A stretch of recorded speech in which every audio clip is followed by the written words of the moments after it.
Bonjour tout le monde, merci d'être venu. Après 8 ans de Justin Trudeau, 1 sur 4 Canadiens manquent des repas et 1 sur 2 coupent leurs épiceries parce qu'ils ne peuvent pas payer les factures des épiceries. Après 8 ans de Justin Trudeau, il y a des gens qui vont aux banques alimentaires, non pas pour manger, mais pour chercher l'aide médicale à mourir. Pas parce qu'ils sont malades, mais parce qu'ils ont faim et misérables. Après 8 ans de Justin Trudeau, les coûts de logement ont doublé. Le loyer a doublé. Les paiements hypothécaires ont doublé. Et les maisons, le prix des maisons ont doublé. Ça fait en sorte que 9 sur 10 jeunes qui n'ont pas une maison croient qu'ils ne vont jamais en avoir une. Donc, on a des étudiants qui vivent dans les centres d'hébergement parce qu'il y a un manque de logement. Il y a des sans-abri, des gens qui souffrent avec la santé mentale plus que jamais après 8 ans de Justin Trudeau. Ça a causé la crise des drogues qui a tué 30 000 personnes depuis l'arrivée en pouvoir de Justin Trudeau.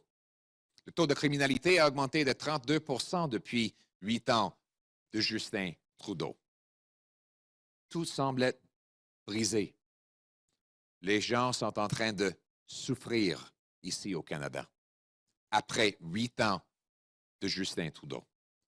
Mais au lieu de prendre la responsabilité pour la souffrance qu'il a causée, Justin Trudeau essaie de diviser pour distraire.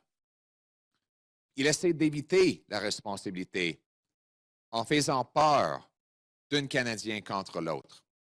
Il croit que si vous avez peur de votre voisin, vous allez oublier que vous ne pouvez pas payer vos factures. Que si vous avez peur d'un camionneur, vous allez oublier que vous avez faim après 8 ans de Justin Trudeau. Mais croyez-moi, ce n'est pas moi qui dis ça. C'est le député libéral Joel Lightbound. Et je cite, il a dit ça envers le premier ministre. Arrêtez de diviser les Canadiens. Cessez de dresser une partie de la population contre une autre. Je ne peux pas m'empêcher de constater avec regret que le ton et les politiques de mon gouvernement ont radicalement changé à la veille et au cours de la dernière élection. D'une approche positive et unificatrice, on est passé à une décision de coincer, de diviser et de stigmatiser. Je crains que cette polarisation de la pandémie ne risque de saper la confiance du public dans nos institutions de santé publique. Ce n'est pas un risque que nous devons prendre à la légère. Il est temps d'en finir avec les divisions et les distractions. Fin de citation. Les mots d'un député libéral. Bill Morneau, l'ancien ministre des Finances de Justin Trudeau, a dit que le premier ministre a utilisé l'enjeu des vaccins pour diviser les gens pendant les campagnes électorales. En faisant cette division, Justin Trudeau a causé l'urgence qu'on a vue à Ottawa. C'était lui qui a causé un problème et une manifestation qui n'était pas nécessaire. Encore, le rapport de la commission Rouleau a dit que les commentaires les insultes que Justin Trudeau a versées envers la population ont servi à et je cite, à énergiser les manifestants, à durcir leur détermination et à les rendre encore plus aigres envers les autorités gouvernementales. Le premier ministre adjoint Chrystia Freeland a dit que la COVID était une opportunité politique. Et c'est vrai. Et Justin Trudeau l'a utilisé ainsi. C'est malheureux. Moi, je prendrais une autre approche. Je vais unir les gens. Je vais écouter leurs histoires et essayer de comprendre la peine qu'ils souffrent. Au lieu d'attaquer les gens qui sont en souffrance, pourquoi pas nous adresser à leurs problèmes? Moi, je vais éliminer la taxe carbone pour rendre l'essence et les épiceries plus abordables. Je vais contrôler les dépenses pour éliminer l'inflation que le gouvernement a causée pour que les gens puissent manger et payer le coût de logement. On va bâtir davantage de maisons pour que nos jeunes aient une place à vivre. Et quand il y a une crise de santé, on va écouter toutes les voix et permettre le maximum de liberté personnelle dans les choix de santé personnelle. C'est comme ça qu'on peut éviter ces genres de crises qu'a causé Justin Trudeau. Parlant des crises, aujourd'hui, on apprend que nos services de renseignement ont averti le gouvernement pendant les années d'une ingérence d'un gouvernement étranger et autoritaire. Justin Trudeau dit qu'il n'était pas au courant que nos services de renseignement ont rédigé l'un rapport après l'autre et qu'ils ont partagé ces informations avec d'autres gouvernements alliés comme la Grande-Bretagne, l'Australie, la Nouvelle-Zélande, les États-Unis, mais sans avoir informé le premier ministre. Il dit n'a pas jamais eu l'occasion de savoir. C'est pas vrai. Justin Trudeau était au courant de cette ingérence. Et il a accepté parce que l'ingérence était dans sa faveur. Il est en faveur d'une ingérence des autres gouvernements de l'étranger parce que ça l'aide dans les campagnes électorales. Et c'est la raison pour laquelle il n'a absolument rien fait pour combattre l'ingérence des autres pays dans notre démocratie, notre économie et envers notre population. Le peuple chinois sont des amis. Les Canadiens d'origine chinoise sont parmi les plus patriotiques, travaillants et honnêtes. Mais l'ingérence par Beijing et le gouvernement est inacceptable. Et nous devons prendre les actions concrètes pour l'empêcher et pour protéger la souveraineté de notre pays. Et c'est le gros bon sens. Il faut ramener le gros bon sens chez nous. Thank you. After 8 years of Justin Trudeau, cost of housing has doubled. Cost of mortgage payments, rent, and home prices have doubled, which means 9 out of 10 young people who don't own a home believe they never will. Think what that does to someone's psychology. You're 30 years old, you're in your parents' basement, you can't start a family, you can't save for your future, you can't build credit or collateral. And worse, based on today's high interest rates and rising costs, you calculate that you never will. So you lose hope. Worse, many homeowners are losing their houses because interest rates are going up after 8 years of Justin Trudeau, despite the fact that his government said they would stay low for long. So those people lose their homes and on the street and addicted to drugs. And after 8 years of Justin Trudeau, 30,000 people have died of drug overdoses. Crime rages as more and more violent acts go unpunished, with a 32% increase in violent crime after 8 years of Justin Trudeau. Meanwhile, 1 in 4 Canadians skip meals, and 1 in 2 cut back on groceries because food prices have gone up so fast under Justin Trudeau and his carbon tax. People are walking into food banks, asking help with medical assistance in dying, not because they're sick, but because they're hungry and miserable after 8 years of Justin Trudeau. Veterans who go seek help are told by their own government they should consider getting medical assistance in dying instead of getting the service they deserve.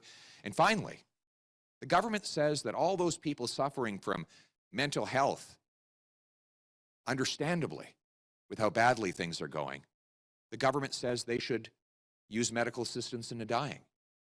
This is the hopeless state that Justin Trudeau has created. In Canada today, after 8 years of Justin Trudeau, everything feels broken. But instead of fixing those things, or at least taking responsibility for breaking them, the Prime Minister seeks to divide and distract. See, he thinks that if you're afraid of your neighbor, you'll forget that you can't pay your rent. If you're afraid of a trucker, you might forget that you're hungry and take your eyes off of the guy who caused the problem in the first place. Now, don't take my word for it. This is what a Liberal MP said when he commented on the Prime Minister's conduct. Stop dividing Canadians. And I'm quoting, stop dividing Canadians. To stop pitting one part of the population against another. I can't help but notice, with regret, that both the tone and the policies of my government changed drastically on the eve of and during the last election, from a positive and unifying tone to a decision was made to wedge, to divide, and to stigmatize. I fear that this politicization of the pandemic risks undermining public trust in our public health institutions. This is not a risk that we should take lightly. It's time to stop the division and the distraction. End quote. The Prime Minister's own Deputy Prime Minister, Chrystia Freeland, said that COVID was a political opportunity. And his former Finance Minister, Bill Bourneau, says that the Prime Minister used vaccines as a wedge issue to divide people. And thus, a lot of people were so helpless and so desperate, they ended up participating in a protest in Ottawa. This was an emergency that Justin Trudeau created by attacking his own population, by driving up their cost of living, by making it impossible for people to pay their bills and live their lives in peace. He caused the emergency that unfolded. And then when he caused it, he piled on, he poured more gasoline on the fire with nasty insults, jabbing his finger in the faces of his own citizens, something that even today's report acknowledged contributed to the length and the intensity of the protest. Everything feels broken in Canada, but we can fix it. As Prime Minister, I'll bring people together. I'll listen to their concerns and understand the suffering that they experience.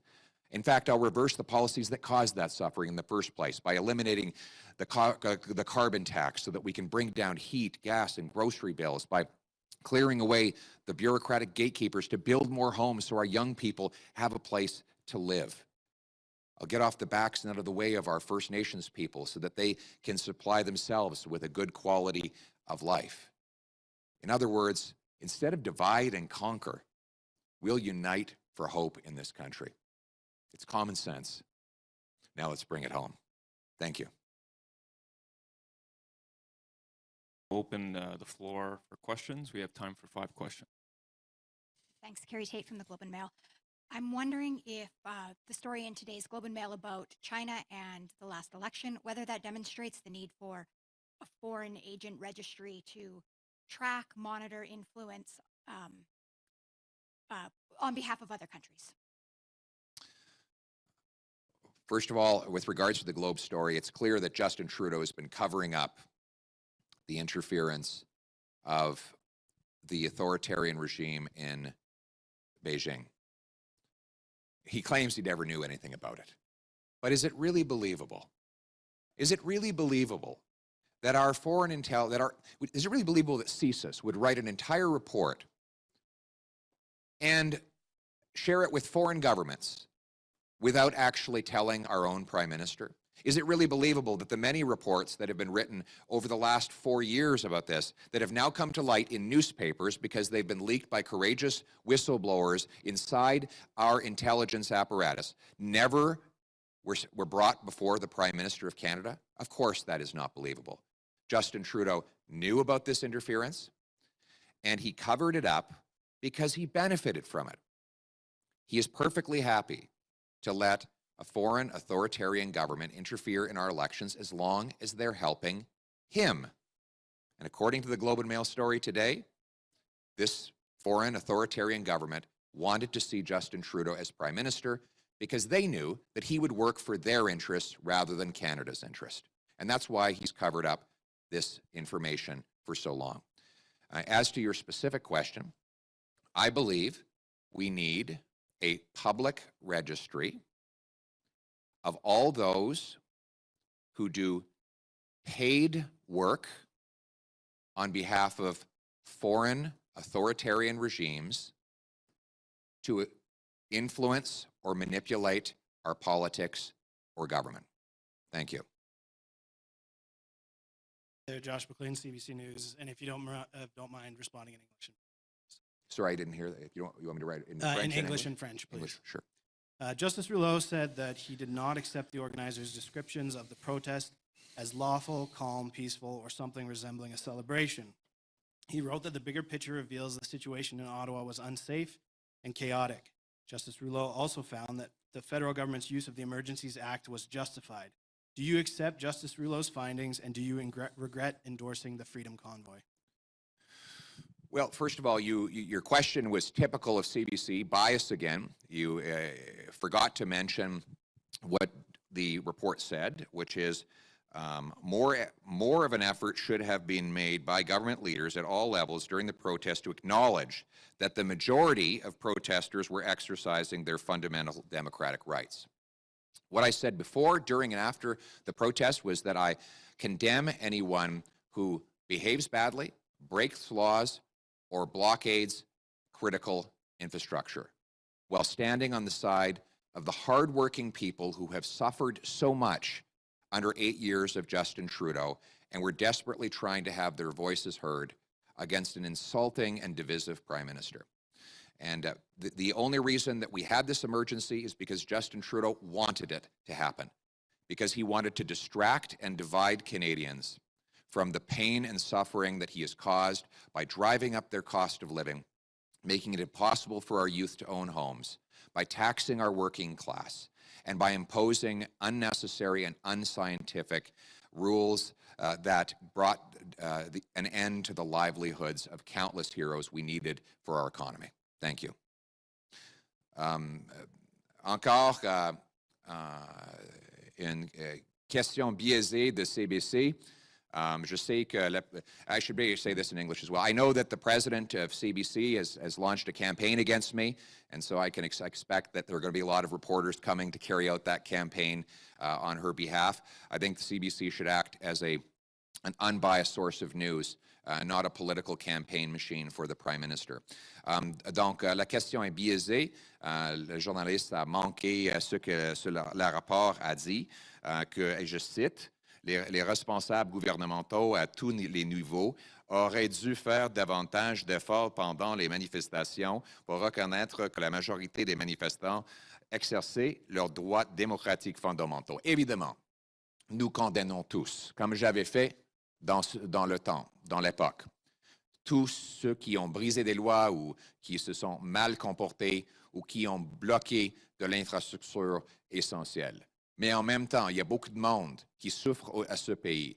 Et au lieu de les diviser, de les stigmatiser, comme a dit le député libéral Joel Lightbaum, il faut unifier les gens et reconnaître la peine qu'ils souffrent. Et c'est comme ça qu'un premier ministre devrait agir, et c'est ce que je vais faire quand je serai Premier ministre. Merci. Brody Thomas, Post Media. The federal government today announced its interim sustainable jobs plan, previously known as the Just Transition. I'm wondering if you have any thoughts on the plan as presented and how a conservative government might approach this differently. Well, I can tell you, Vladimir Putin is smiling today because as Justin Trudeau drives energy jobs out of Canada, he drives money into the hands of foreign polluting dictatorships. We know because Trudeau has killed most of the LNG projects that were on his desk when he took office. The Europeans have to rely on Putin to heat their homes and feed their industry with gas that we could be supplying cleaner, more ethically, and to the benefit of our First Nations people right here in Canada.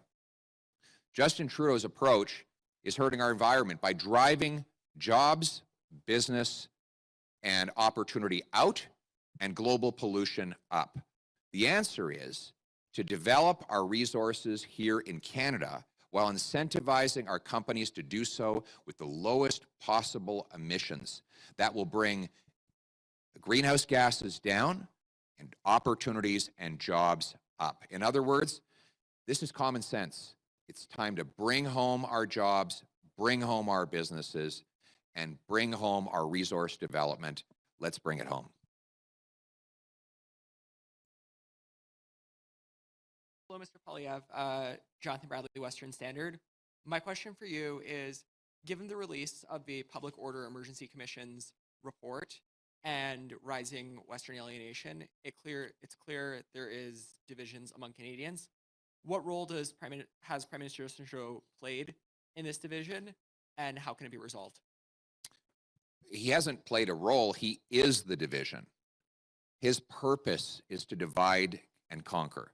He believes that if he can turn Canadians against each other, then they'll forget how miserable life has become after 8 years of his tax hikes, inflation, and out-of-control cost of living. With costs, crime, and corruption raging after 8 years of Justin Trudeau, it's no wonder he wants the focus off him, and he wants Canadians fighting with each other. So you can expect him to continue to divide people by race, region, vaccine status, and any other fault line that he can invent. But instead of divide and distract, what we need to do is unite for hope, to bring people together and tell them that tomorrow can be better than today. Let's just remove all these painful taxes that have driven people into poverty. Let's end the inflationary deficits that send the cost of living up faster than at any time in 40 years. Let's clear the bureaucratic blockades to build millions of new homes so our young people can actually have a roof over their head and not just live in their parents' basements. And let's bring back freedom of speech and freedom of expression so everybody can have a voice again in this big, beautiful, wonderful country of ours. Let's unite our people for hope, and let's bring it home. Thank you.